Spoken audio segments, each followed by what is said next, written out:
unaweza kusema ni kama imetengamaa kwa sehemu tangu Marekani na Iran zilipotia saini mkataba wa maelewano wenye vipengele 14. Makubaliano hayo pamoja na mambo mengine yametoa mwelekeo wa jinsi pande hizo mbili hasimu zitakavyomaliza uhasama wao kwa muda mrefu ujao. Kwanza ni usitishaji kamili wa vita, ikiwemo nchini Lebanon ambako Israel ambaye ni mshirika wa karibu wa Marekani imekuwa ikifanya mashambulizi dhidi ya kundi lenye ushawishi nchini humo la Hezbollah ambalo lina mafungamano na Iran. Pia kurejea kwa shughuli za usafirishaji kupitia mlango bahari wa Hormuz ambao kimsingi ulifungwa na Iran kwa miezi yote tangu kuanza kwa vita mwezi Februari. Iran inaruhusiwa tena kuuza mafuta yake huku yenyewe ikiahidi kamwe kutokuunda bomu la nyuklia. Kuna hisia hatua zinazopigwa hivi sasa hizi tunazozishuhudia zinatokana na kuchoshwa na Rais Donald Trump wa Marekani na vita dhidi ya Iran, hasa baada ya kushindwa kutimiza lengo la kuangusha utawala mjini Tehran ambalo limebakia kwa matamanio yanayoelezwa kila wakati na mshirika wake waziri mkuu wa Israel Benjamin Netanyahu. Mchana huu tunajadili iwapo makubaliano hayo ya sasa yatadumu, hatma ya Iran kisiasa, uhusiano kati ya Marekani na Israel baada ya Marekani uamuzi wa kusitisha vita na kuingia makubaliano na Iran, na mwelekeo jumla wa siasa za kanda tete ya Mashariki ya Kati. Nimewalika hapa Othman Miraj, mwandishi habari mkongwe na mhariri wa zamani hapa DW akiwa mjini Cologne. Huko Dar es Salaam Tanzania ni Charles Makakala, mwandishi na mchambuzi wa siasa za kimataifa ambaye makala zake huchapishwa kwenye magazeti yanayosomwa sana nchini Tanzania ikiwemo The Citizen, na kutoka Maryland nchini Marekani ni mwandishi habari Mubelwa Bandio. Natumai nyote mnanisikia. Mniruhusu nianze na Othman Miraj mjini Cologne. Othman, uliposhiriki mjadala kama huu mwezi Februari, siku chache tu kabla ya Marekani na Israel kuanza mashambulizi dhidi ya Iran, nakumbuka ulisema Iran si Venezuela, ukiwa na maana isingekuwa rahisi kuiangusha serikali mjini Tehran kama ilivyotokea kwa serikali ya Rais Nicolas Maduro. Lakini kuna tofauti gani hivi sasa, mzee Othman? Kwa sababu ni kweli Jamhuri ya Kiislamu bado ipo, lakini aliyekuwa kiongozi wake mkuu Ayatollah Ali Khamenei ameuawa pamoja na viongozi wengi wengine, na kwa mujibu wa Trump, nataka ninukuu hapa, anasema Iran sasa inaning'inia kwenye kamba nyembamba na inakaribia kuanguka. Othman, unasemaje?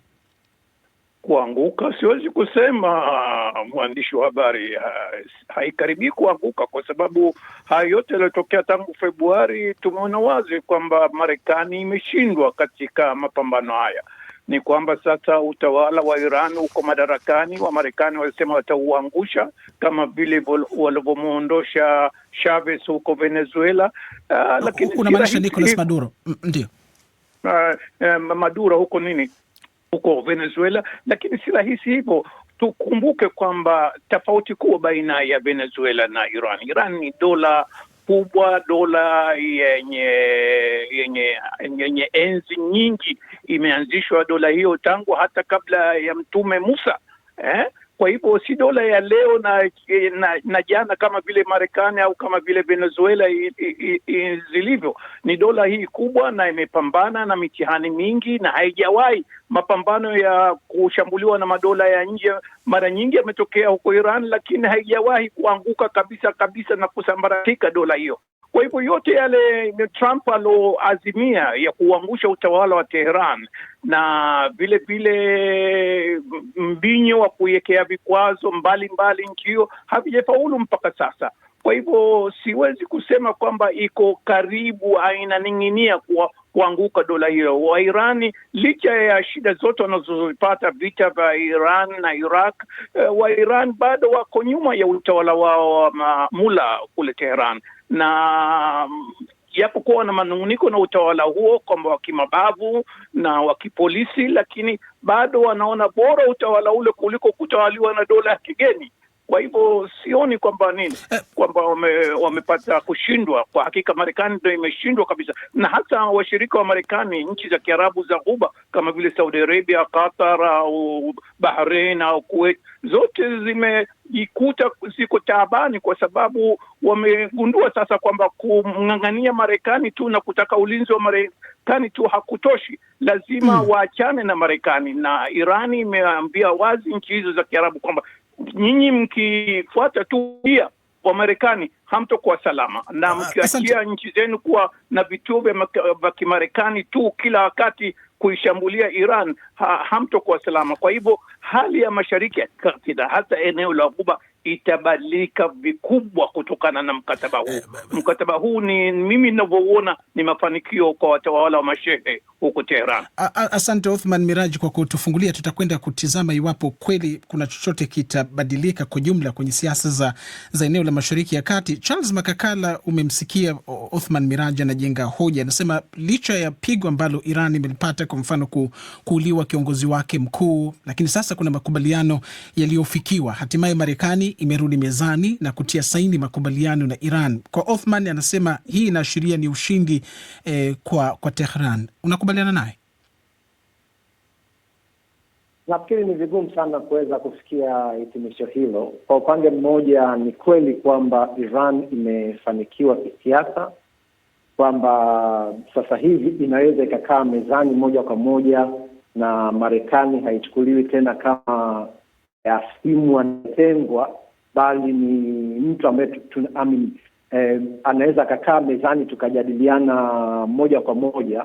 Ndani ukiangalia katika eneo la Ghuba, pia nguvu yake imeonekana kwamba wanahitaji kumuhusisha Iran katika masuala yao ya kiusalama, kwamba kuendelea kutegemea majeshi ya Marekani. Vita imeonyesha kwamba kuna changamoto katika kutegemea ulinzi wa majeshi tu peke yake. Lazima uangalie majirani zako na jinsi ambavyo wanataka, na Iran imejiweka katika nafasi ambayo huwezi tena kuidharau ukasema kwamba tunaweza kufanya mambo ya kwetu bila kuangalia. Bwana Makakala, si ndio ushindi wenyewe huu ambao Tehran inaweza kujitapa nao, kwa sababu hata yenyewe naamini ilikuwa inajua haiwezi kushindana kijeshi na kupata ushindi wa moja kwa moja mbele ya nchi hizi mbili, Marekani na Israel. Hizi ni nchi zenye uwezo mkubwa sana wa kijeshi na teknolojia. Kwa hivyo kwa kuweza tu kudhibiti kile kilichotokea kwa miezi mitano, na serikali mjini Tehran ya Jamhuri ya Kiislamu bado ndio poteza viongozi wake, lakini bado inaendelea kuendesha serikali, na imeilazimisha Marekani kurudi mezani na kuingia nayo makubaliano yenye vipengele 14 ambavyo pamoja na mambo mengine vimesitisha vita. Nafikiri hayo yote yamekuja na hata Iran kuweza kufikia sehemu ilipo kwamba inaweza kaenda kukaa kwenye meza ya majadiliano, ni kwa sababu ya shinikizo na mashambulizi ambayo imeyapata. Kwa upande wa kijeshi, Iran imepata hasara kubwa sana. Makombora yake zaidi ya 70% yameharibiwa. Nchi imepigwa sana. Athari ambayo imepata kiuchumi ni kubwa sana. Viongozi wake wengi wameuawa, wengi sana wakuu katika jeshi, especially katika mawimbi ya mwanzoni ya mashambulizi ya kutoka Israeli na Marekani. Kwa hiyo itakuwa ni vigumu kwetu sisi kuweza kudharau kila kitu ambacho kimetokea na kusema kwamba wameshinda. Wamekuja mezani kwa sababu wamepewa shinikizo, na shinikizo hilo bado lipo, na chochote ambacho kitaendelea pia kinaonyesha kwamba ni vita nguvu ya kijeshi inawezekana isibadilishe kabisa Iran jinsi ilivyo, lakini mazingira ya mambo haya itakavyokuwa huko mbele imetokana na shinikizo ambalo wamelipata kutokana na mashambulizi waliyopata. Asante. Nataka nawe Mubelo Bandio utoe maoni yako hapo. Tangu kutiwa saini makubaliano haya, inaonyesha kila mtu anadai ushindi. Rais Donald Trump, nimemnukuu hapa, anasema kwa maoni yake ni kwa Iran inaning'inia kwenye kamba nyembamba na iko mbioni kuanguka. Na hii leo tumesikia maafisa wa Tehran wanasema kimsingi kwa uamuzi wa Marekani kutia saini makubaliano haya inaonyesha wazi kuwa Washington imeshindwa. Wamarekani wanazungumzia vipi makubaliano haya kati ya Washington na Tehran? Kwa hiyo ukisikiliza kinachozungumzwa na pande mbili unaweza ukaona propaganda, lakini uzuri ni kwamba sasa hivi kuna kitu ambacho tunaweza tukaweka hapo tukaangalia na kulinganisha katika vipengele takriban 6. Ukiangalia haya makubaliano, hii memorandum of understanding na ule mpango wa wale JCPOA, ukiangalia kwa mfano kuhusiana na swala zima la aina ya document yenyewe, unaangalia hapo sasa hivi na makubaliano ya page 2 ukilinganisha na page 159 ambazo zilikuwa zimepitiwa kimataifa na kueleza nini kinatakiwa kifanyike. Kwenye masuala ya nuclear, ukiangalia jinsi ambavyo imezungumzwa, kulikuwa kuna mkakati ambao ulikuwa ni wa dhati, mgumu kutekelezeka, kuhakikisha kwamba Iran hawaweki nyuklia mwaka 2015 kuliko hivyo hivi sasa. Ukienda kwenye masuala ya kuachiwa masuala ya ujenzi, wa sasa hivi watapewa bilioni 300 kwa ajili ya ujenzi, ambacho hakikuwepo katika JCPOA. Kwenye masuala ya vikwazo, wameanza kuondolewa vikwazo, wanaruhusiwa kuuza mafuta. Lakini angalia hili, aliyeanzisha vita ndiye anayehimiza amani. Aliyeanzisha vita akasema ndani ya saa kadhaa tutakuwa tumewavuruga, tumeua, tumeharibu kila kitu. Leo hii ndio anamchukia yoyote ambaye anaweza akaharibu mkataba wa amani. Unaweza ukaangalia kutoka upande wa pili. Najua mwenzangu amesema namna ambavyo Iran pia amepata hasara, na hiyo ni hasara ambayo angepata vyovyote, lakini alisema kwamba anachotaka safari hataki tena kusitisha mapigano, anataka vita masuala yatakayohakikisha usalama katika kanda nzima ikiwemo Lebanon. Kwa hiyo kuona Marekani tagusia bandio kwenye Lebanon, nataka ni Wamarekani wamepokea vipi? Tumeona kwa mfano taarifa zinasema wabunge na maseneta nchini Marekani wamepiga kura usiku wa kuamkia leo hii ya kulazimisha serikali ya Donald Trump kusitisha kabisa operesheni zozote za kijeshi dhidi ya Iran. Wako wanaotafsiri kuwa uamuzi huu wa pamoja wa baraza la wawakilishi na baraza la seneti la bunge la Marekani unaonyesha hata wanasiasa nchini Marekani wamechoshwa kabisa na mivutano kati ya Washington na Tehran. Ndio picha inayotoka Washington. Naam, ndio picha ambayo inatoka hiyo, na zaidi ni kwa sababu wanahisi kwamba ameondoka katika sera yake ya Marekani kwanza, kwa sababu chochote anachokifanya sasa hivi inaonekana ni kwa maslahi ya Israel. Ametumia pesa nyingi licha ya kwamba uchumi hapo unazidi kuwa mbaya. Ameondoa baadhi ya huduma ambazo wananchi walikuwa wakizipata zifadhiliwa na serikali, lakini pesa imekwenda katika vita. Kwa hiyo ndicho ambacho hasa Republicans sasa hivi, hasa kuelekea katika uchaguzi wa katikati ya muhula, wanahisi kwamba watakwenda kutakiwa kujieleza kwa wananchi. Kwa kuna ile hali ya kwamba hivi si vita vyetu na tumepoteza pesa nyingi, na sasa tunalazimishwa kurudi katika makubaliano na tunawapa vitu zaidi alivyokuwa navyo pale ambavyo walikuwa wamezuiwa awali. Kwa hiyo ipo na dhana ya kufikiri kwamba katika hili tumeshindwa, na hiyo ni kutoka pande zote, Republican na Democrats.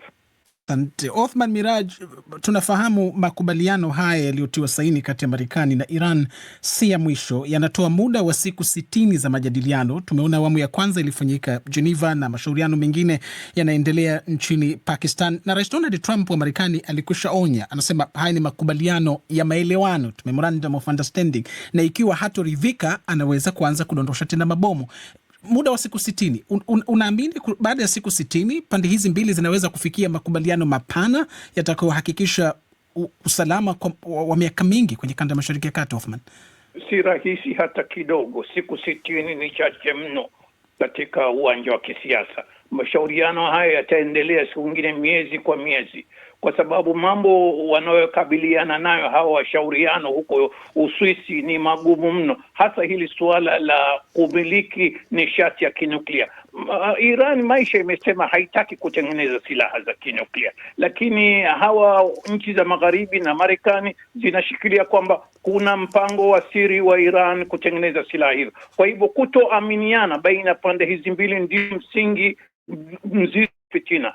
Pande hizi mbili mpaka sasa hivi tunakwenda kwenye meza ya mashauriano haziaminiani. Wa Iran wametoka kabisa na imani na Marekani, hasa vile kufanya mashambulio dhidi ya Iran katikati ya wakati wa mashauriano. Kulikuweko na mashauriano baina ya Marekani na Iran yakiandaliwa yakipatanishwa na Oman, lakini katikati ya mashauriano hayo Israel na Marekani wamekwenda kuishambulia Iran. Ni kitu cha ajabu kabisa kwamba uko katikati ya mashauriano alafu unakwenda kumwadhibu na kumshambulia na kuua kiongozi wake, nchi ambayo unafanya nayo mashauriano kwenye meza ya mazungumzo. Ni jambo la ajabu kabisa. Na zaidi ya hayo yote, tukizungumza nani kapata, nani kakosa, nani kapata hasara, nani kapata faida, tusisahau kwamba Marekani imepoteza ule ulwa wake wa kimataifa, kwa sababu Marekani maisha ilionekana dola kubwa duniani, inaweza kufanya inavyotaka, lakini sasa imedharauliwa na nchi nyingi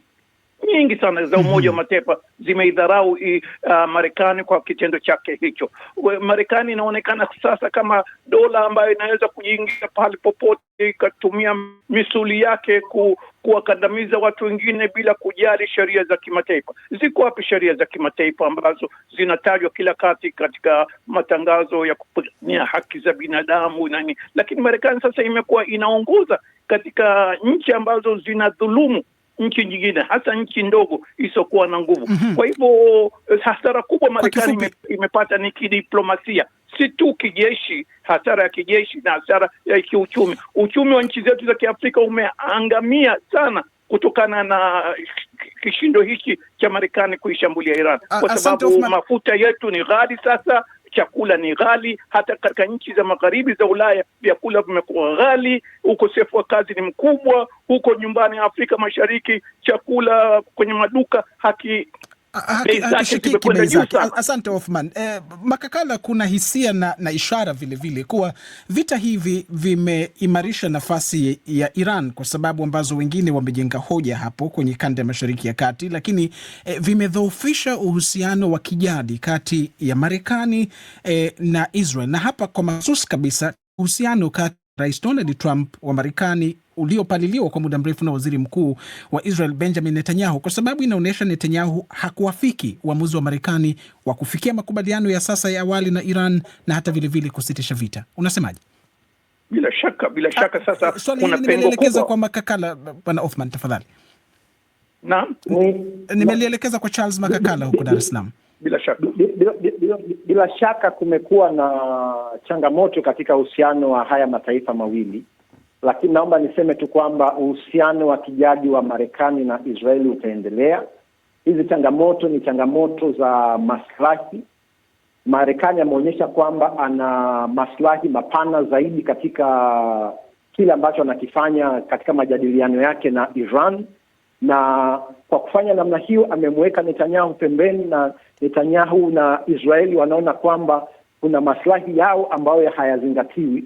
Wao wangependa pengine waendelee na vita hadi waweze kuifanya Iran iweze kukubali kupunguza makombora yake na mpango wake wa makombora, mpango wao wa na hilo halijafanikiwa. Makakala, hilo halijafanikiwa. Israel ilikuwa inatamani utawala wa Tehran uangushwe, Iran izuiliwe kuunda bomu la nyuklia, pamoja na kuzuia mradi wa makombora yake masafa marefu. Unaposikia inafikia umbali hata rais wa Marekani Donald Trump anamwambia waziri mkuu wa Israel Benjamin Netanyahu kwamba isingelikuwa yeye, Israel ingekuwa mahala pabaya zaidi duniani, hii inaashiria kwa mahusiano yako katika hali mbaya zaidi, ama sio?